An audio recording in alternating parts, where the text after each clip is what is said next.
Hey guys, RB here. We made it through another week, and guess what?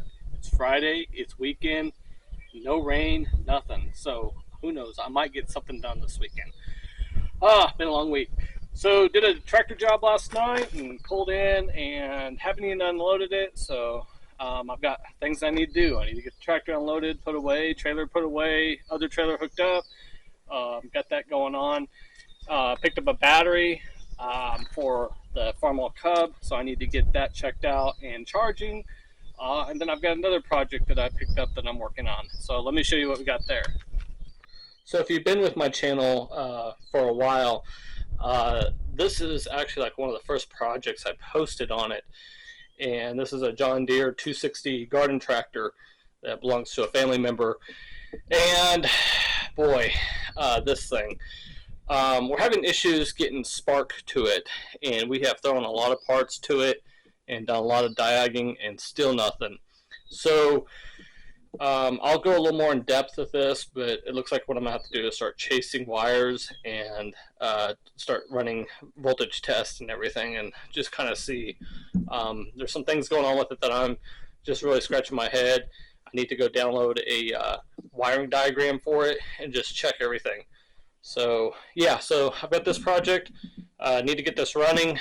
Got some new tires to put on it, and then I think we're going to do a seat too once we verify that it is running. So it's been a great little tractor. It's just for some reason we had an issue with it last year, and I redid one of the terminals going to the starter, and we got it going. But now it's just dead as can be. So it's pretty crazy. Hadn't encountered this. So yeah, we'll be tearing into that in a little bit. But first, I need to go ahead and get the trailer taken care of and get that battery charging so that we can work on the Cub this weekend. My goal is to start getting stuff cleaned up and get into the mode to where we can start getting parts cleaned up to paint. It'd be nice to get some primer on some paint or on some parts this weekend. So yeah, let me go ahead and set you guys down, and I'll probably time-lapse removing the tractor from the trailer just for a little content.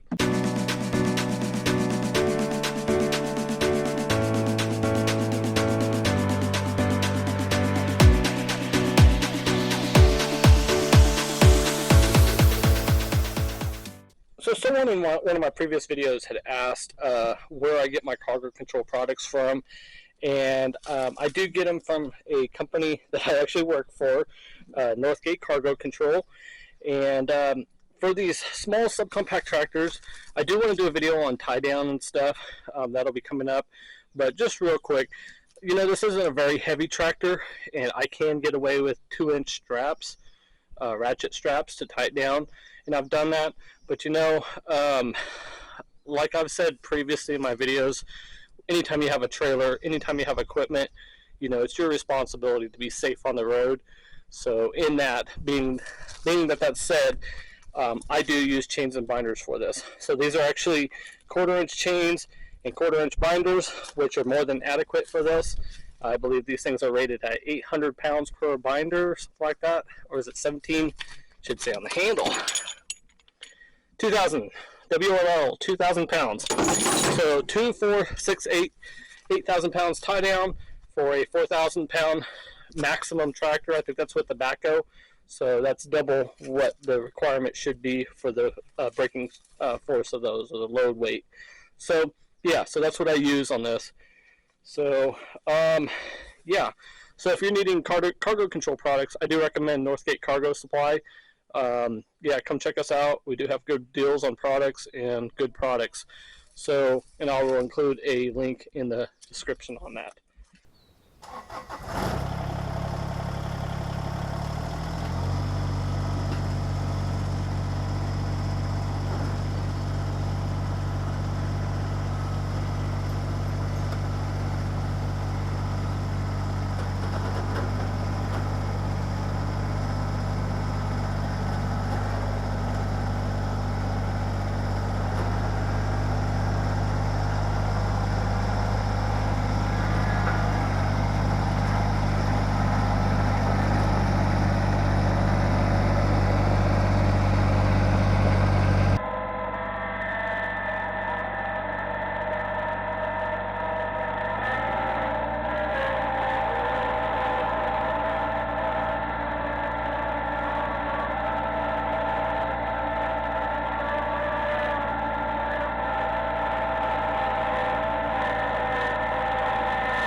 Alright, we got the trailer all put away and locked up tight. Yeah, and then now I need to hook up my other little trailer. Gonna have a job with it in the morning. Alright, so next project here. So I've got a battery here. The battery in the Cub is bad. And I refuse to buy a brand new battery for it. It was brand new 4 years ago, and it just doesn't get used enough to warranty a $300 battery. Yes, batteries have gotten ridiculous. They're overpriced. You think fuel prices are bad here in California. I just don't understand why batteries are just so high. My rule of thumb is this: if you have a new car or a car that you use to commute, it would probably justify to go ahead and buy a brand new battery. But if you have an old tractor or something just lugging around the property that you don't use on a consistent basis, an old battery will work just fine. And it doesn't have to be old with the age, but it doesn't have to be brand new. So where I get batteries. So here's the dirty little secret.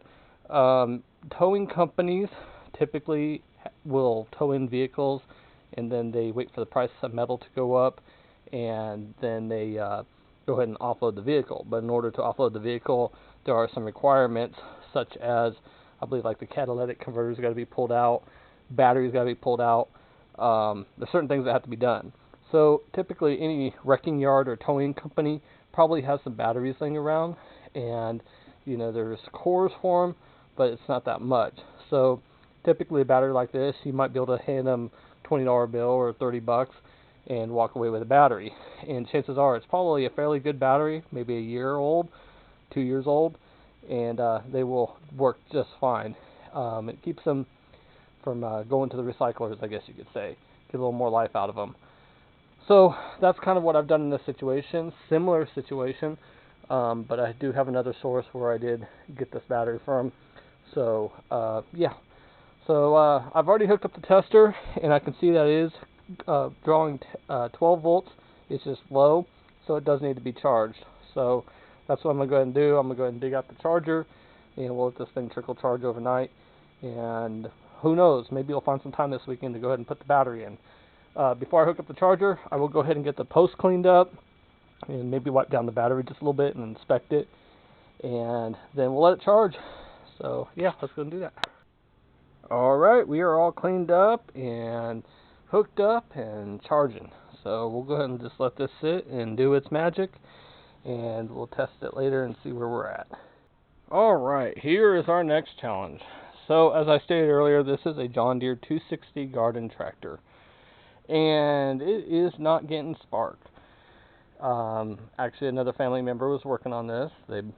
They own it, and they took it on themselves to go ahead and try to fix it, and with my little help, and everything we threw at it is just, there's just no spark, bottom line. So let's see, all the parts that we've replaced: new seat sensor, new ignition switch, swapped around relays, let's see, new magneto, new igniter, verified wiring. I even re-terminated this connection. Let's see, what else? Oh yeah, new backfire prevention valve. We've tested the oil pressure deal. I put in a new module. Let's see. Yeah, and that's probably the bulk of what we've done, and nothing. So I think where I'm at is, it's kind of a bear to work on this thing when it's all put together, but I think I'm just going to step through wire by wire, module by module, and go ahead and get it reassembled the way it's supposed to be, and then who knows, maybe we'll get lucky. So doing a little research, there's two things that I suspect is up, but first let me tell you what it does. It'll crank over, no problems, but there's just no spark. The problem, I think, is that it cranks over all the time, rather it being in gear, out of gear. Of course, the clutch does have to be pressed, so something's working there. But it just seems kind of weird that, it cranks regardless if PTO switch is on and everything. So something isn't right electrical-wise. I don't see any busted wires. When I took the relays out, there was a little corrosion, but nothing substantial. yeah, I mean the harness looks good. The only two things that I haven't really done, there's one part I could replace, and that'd be the transmission neutral switch. Again, I took the wires off and verified, and it's making good contact. So unless if it's internally broken, that could be an issue. The other is I believe that there is some kind of a safety switch on the bottom of this engine where the pulley's at. I need to get underneath there and find out.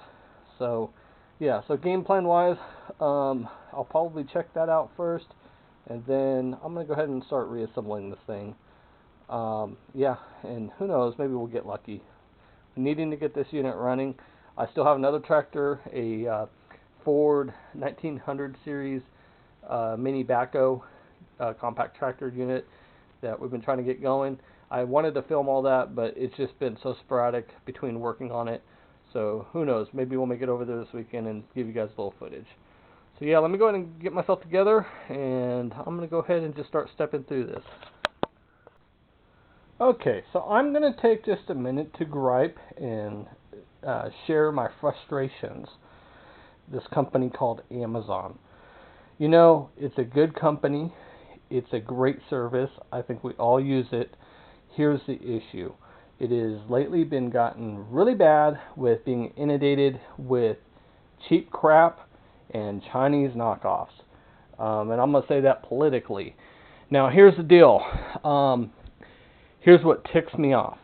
I can take this part number from John Deere, the AM blah blah blah whatever number, okay, and I can cross-reference it, and even if I use Google, its very first reference is Amazon. And guess what comes up? Amazon part number. Same thing, right? So they say, oh, this is compatible with this unit. Well, yeah, it might plug in, but obviously it's a little bit taller, and the bolts don't even really match up. So, yet here's another product I return.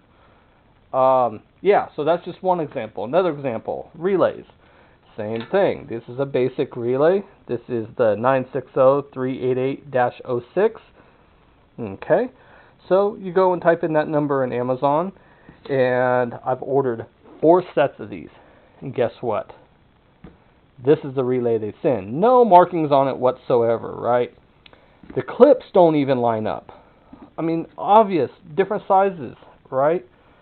Okay, so you would think, okay, well, maybe I could take the housing off this one and swap relays and use these.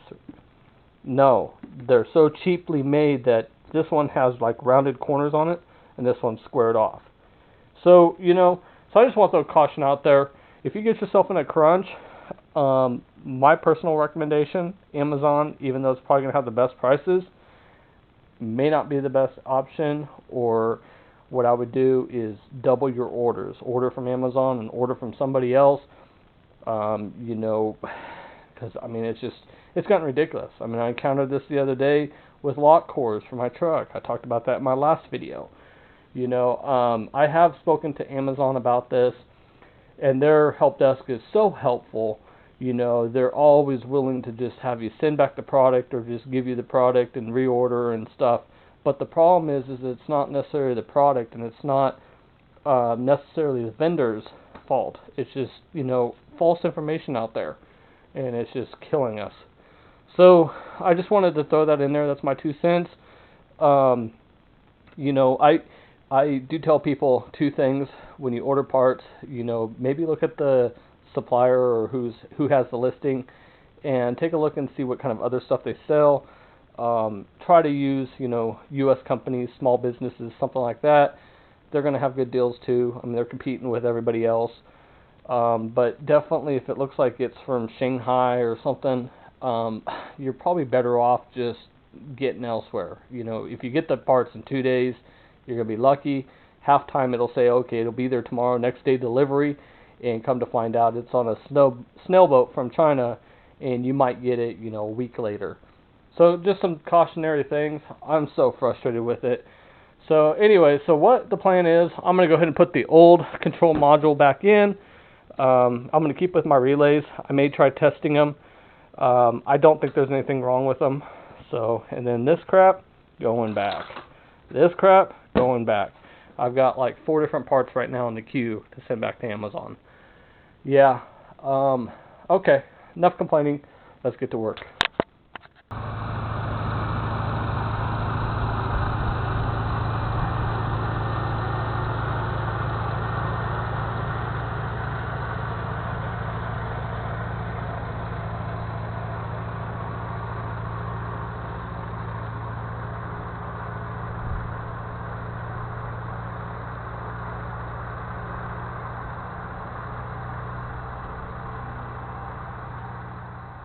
Alright, so as you can see, I got the farm all running. Really didn't take a whole lot to get it going. Put the battery in it, and yeah, started right up.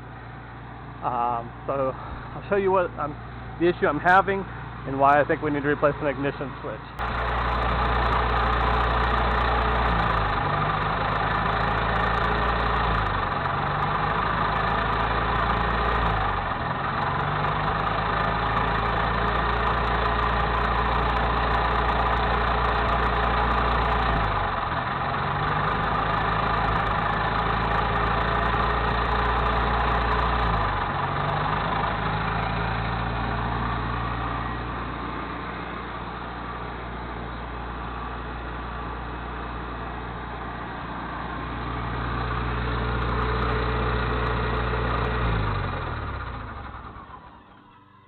So not a very good example, but for some reason there's just that sweet spot in the switch to where it'll be running and then all of a sudden it just dies.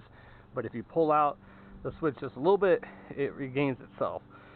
So it's been very frustrating. I don't know if it's worn in there or what. I do think that there is a repo switch. I think that when I restored this I did put a new switch in, and I've looked for the original one and I can't find it. So yeah, so I think regardless I'm still going to go ahead and put in another switch.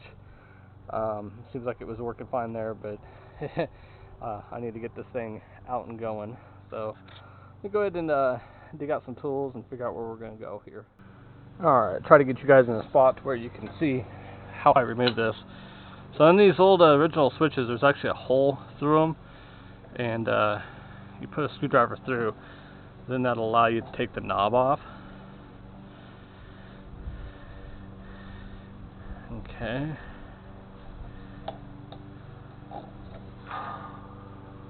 And we'll set our stuff there to lose it, and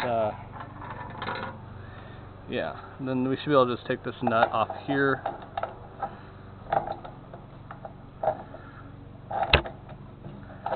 Okay, loosen that up.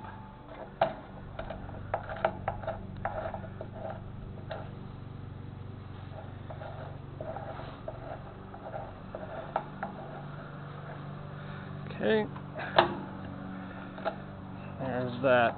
So before I go any further, I am going to go ahead and disconnect the battery. That way we don't short something out.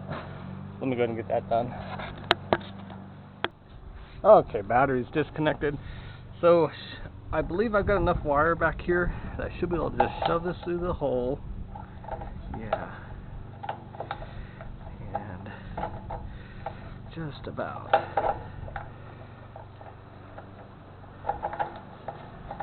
There we go. I thought when I built this that that's just enough to do it like this. Okay.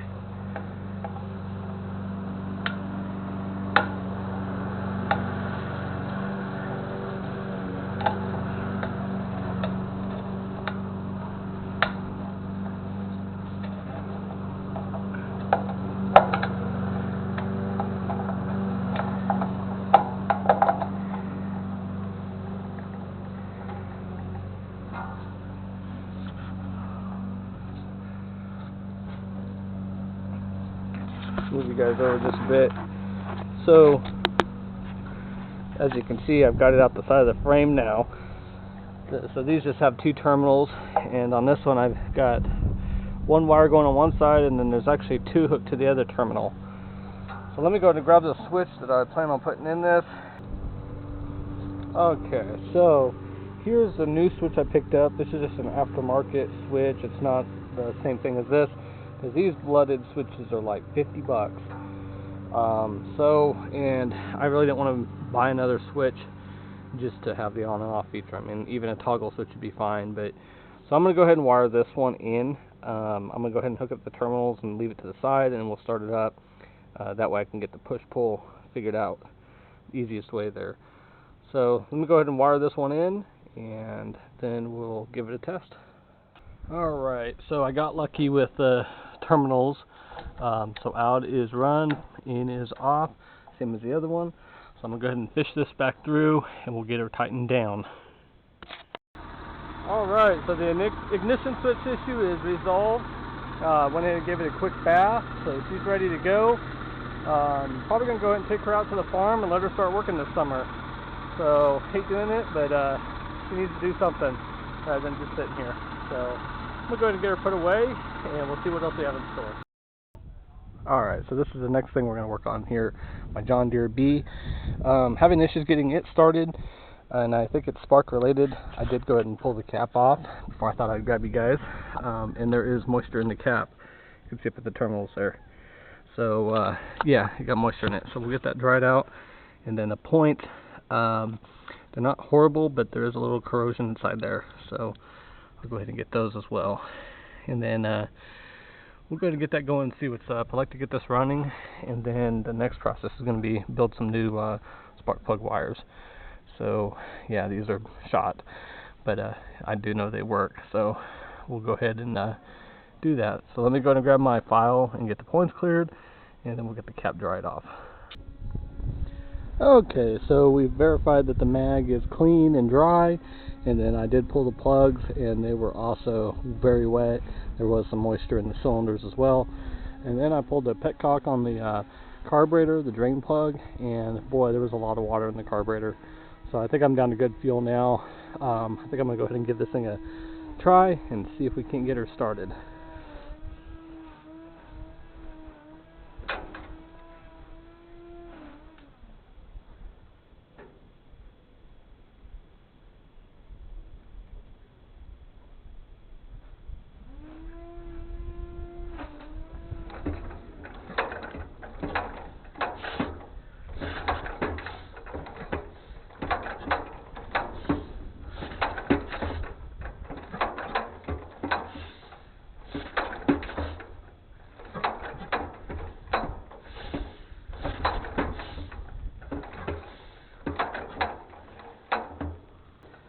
Okay, let's pull this plug and see how wet it is, because it is just shooting water out.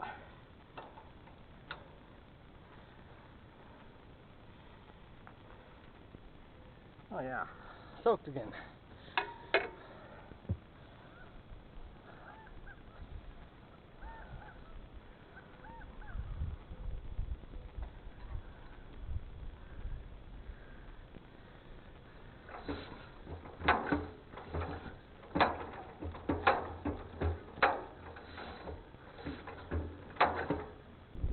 Alright, I'm going to go get my spark tester and test and make sure we got it sparked. Okay, so I popped the cover back off again, and as I suspected, the point gap is way too big. It's like 25,000, so it should be 15. So we're going to go ahead and tighten that up.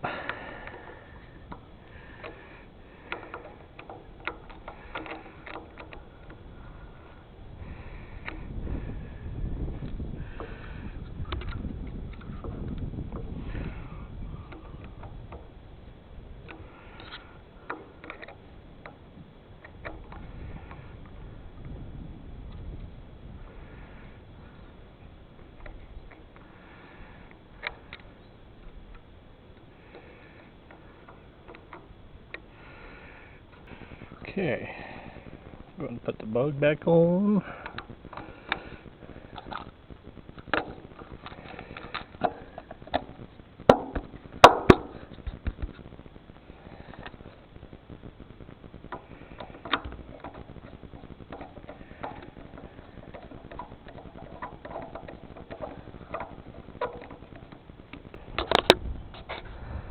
Alright, so I'm going to go ahead and pull the plugs out one more time and clean them, make sure they're dry, and then we'll go ahead and give this another try. Alright, so even after adjusting the points, I still have a dead mag, so that's about all the time I have for it today. I probably need to go ahead and get a mag kit on order for this. So, and then we got the John Deere A here, and it's kind of the same thing. It has a brand new mag as well as a carburetor, but I just haven't been able to get this one going either. So we're probably gonna have to step through it as well. So yeah, another day, another project.